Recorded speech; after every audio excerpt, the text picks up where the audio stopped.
Sot do t'ju tregoj historinë e një shqiponje se si ka rrëmbyer një njeri. E mbërtheu me kthetra, e ngriti në ajër, pra në qiell, dhe e çoi si për një kodre. Ndiqeni me vëmendje sepse sot kam ardhur këtu si gjithmonë ditë e diel për të bërë dy hapa dhe erdha tek foleja e shqiponjës. Sot nuk është këtu, por jam tek foleja si gjithmonë. Dhe doja t'ju tregoja këtë histori vërtet shumë kurioze. Ishte viti 1932 dhe në një periferi të Norvegjisë, në një ishull, sepse duhet të dini që në Norvegji ka rreth 5000 ishuj. Dhe në një nga këta ishuj, që çuditërisht ky ishulli quhet Lek, po, e dëgjuat mirë, dhe askush nuk e di prejardhjen e këtij ishulli, pra emrin askush nuk e di, dhe pikërisht pra në këtë ishull, pra në ishullin Lek, ndodhi një fakt shumë i çuditshëm me një shqiponjë. Pra Lek dhe shqiponjë në një ishull. Ndiqeni me vëmendje. Kush është rastisht do t'i lutesh aty bëj like faqes nëse nuk e ka bërë ende, dhe ju falenderoj që jemi për bashkë që të gjithëve. Ju falenderoj një nga një që për gjithë ato komente që komentoni çdo ditë. Atëre, në vitin 1932, një familje po festonte një fest dhe kishin të vllajt të kësaj fëmie që e rrëmbeu shqiponja. Kjo fëmijë, Hansen, ishte 3 vjeçë në atë kohë. Dhe vllai saj ishte pak më i madh dhe festonin një fest, nuk e kuptova çfarë feste ishte, por festonin festën e vllait dhe kishin thërritur si gjithmonë kushërinj familjare e tjerë që të vinin aty. Pasi hëngrën një drek të mirë, që ushtruan me një drek të mirë, ju e dini që në Norvegji, gjithmonë vendet nordike, pinë shumë zakonisht, dhe ishin pjesa dërmuese e burrave u dën dhe u shtrin në përdhoma, si që bënin ne në Shqipëri në kohën e vjetër, që të gjithë mysafirët që vinin shtrieshin kush në dysheme, kush mbi krevat, 3 veta mbi një, ose ndonjëri dhe mbi tavolinë apo mbi karrige. Dhe njëjta gjë që ndodhi edhe këtu. Dhe ishin mos gaboj rreth 50 të ftuar. Dhe këta të ftuarit, disa prej tyre kishte zënë gjumi, gratë ishin futur në një dhomë dhe po flisin me njëra tjetrën. Dhe këta 2-3 fëmijë që ishin aty, 2 prej tyre u futën brenda. Një fëmijë tjetër sapo doli, pa që ishte vetëm kjo vajza, pra Hansen, ishte 3 vjeçë siç u thash, dhe mund të peshonte rreth 10-12 kg prafërsisht. Të paktën kështu thuhet. Dhe shqiponja nga sipër erdhi, u zhyt, e kapi vajzën nga mbrapa, pra e mbërtheu me kthetra dhe e ngriti në ajër. Kjo është një histori vërtet e dokumentuar dhe e çuditshme, por këto gjëra i gjeni dhe sot. Bile kam parë disa video që na i dërguan, që edhe sot vjedhin fëmijë, shqiponjat. Madje do t'ju them, por do t'ja u them në fund si surprizë, prisni se ka surpriza. Pra mori fëmijën, shqiponja dhe iku. Duhet të dini që shqiponja zakonisht kur ngre një kafsh në ajër, e ngre, shkon deri diku afër vendit ku ajo ka folen dhe e lëshon nga sipër që të përplaset në tokë. Pastaj shkon aty dhe i nxjerr syt. Pra kështu bën me kafshët zakonisht shqiponja. Mirë, po me këtë vajzë nuk dihet, e mori e çoi atje tek vendi i saj. Tani këta filluan që kërkuan, sepse dollën që të gjithë për të kërkuar vajzën se ku ishte. U mobilizuan që të gjithë, sepse fshati, i gjithë që ishin aty, menduan se kishte ndodhur në një incident që i pa kuptueshëm. Dhe u mblodhën rreth 200 prej tyre, meshkuj dhe femra, dhe filluan që ta kërkonin gjithandej, e kërkuan nëpër gur, nëpër zë. Duhet të dini që ky vend, pra vendi, ky fshat që quhet Leka, quhej Leka një vend përballë që ishte një ishull i vogël, sepse si thash ka rreth 5000 ishuj në Norvegji. Dhe një ishull i vogël përballë, shumë i vogël, quhet Leka që në vitet 800. Të paktën kështu thuhet. 800, në vitet 800 thuhet që erdhi një njeri i vetëm me një anije dhe që nga ai moment ky vend, pra ky ishull i vogël u quajt Lek. Por njëkohësisht edhe fshati me kalimin e kohës u quajt Lek. Dhe nuk dihet tani sepse askush nuk e di pse quhet Lek, nga vjen ky emër, etimologjia etj etj. Unë nuk dua të them asgjë sepse do thon pastaj që i Nadiri i bën që të gjitha shqiptare. Por e lëm me kaq.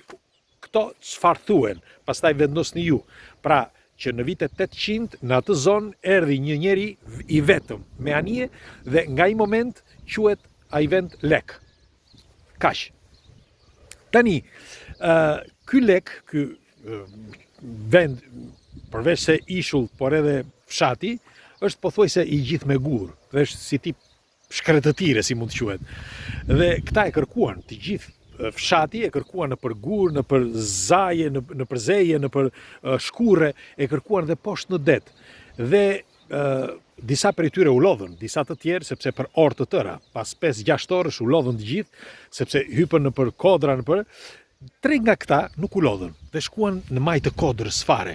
Dhe mendoj, njëri nga këta mendoj, mos ndoshta e ka marrë shqiponja, këtë e lexova më vonë, jo kur kemi bërë materialin, dhe shkoj tek kodra me lartë.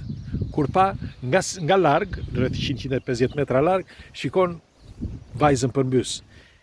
U mbeti pa fjalë sepse ishte i sigurt që i kishte nxjerrë syt shqiponja dhe e kishte mbajtur aty të mbërthyer, ose ndoshta i kishte ngrënë një pjesë të trupit. Dhe shkoi vrap. Kur shkoi atje, i vinte me fjalë tmerr që ta kthente vajzën, sepse pa dyshim vajza kishte vdekur, sipas mendimit të tij. Kur e ktheu vajzën, vajza po flinte gjumë. Shqiponja nuk i kishte bërë asgjë, e kishte mbajtur aty, vetëm e mbante aty, asgjë. Me fjalë, kur shkuan këta, Shqiponja kush e di se ku ishte, e kishin parë me fjalë që bënte xhiro rreth e rreth, por nuk erdhi që t'i sulmonte. E morën vajzën, e çuan në fshat, ajo s'kishte asgjë, me fjalë nuk u si mund t'ja them, nuk u terrorizua, nuk ishte se tha o zot se çfarë ndodhi, përkundrazi. Jetoj mirë. Bile vdiq në vitin 2010 Heinsen, në moshën 80 vjeçare, 81 vjeçare mos gaboj. Dhe është një histori fantastike, sepse është dokumentuar etj etj. Por unë doja t'ju thoshe që sapo kishim bërë këtë materialin, unë nuk e dija, por pas ka ndodhur edhe në Shqipëri, madje edhe në Kosovë. Na shkryti një zonjë e nderuar që thotë që ka ndodhur në Malsi, që morën një djalë, thot, e mori shqiponja një djalë dhe ishte e pamundur, thot, që t'i afroheshin shqiponjës, sepse kur shkuan që ta merrnin fëmijën, fëmija ishte në majtë të kodrës, por nuk ishte ende sipër në pemë. Dhe kur shkuan këta që t'ja merrnin, ajo e mori sërish, pra shqiponja, dhe e çoi sipër në një pemë. Ishte e pamundur, sepse këta u munduan që të ngjiteshin aty, por ishte e pamundur. Nga i vend e çojnë diku tjetër, e kështu që nuk e gjetën më.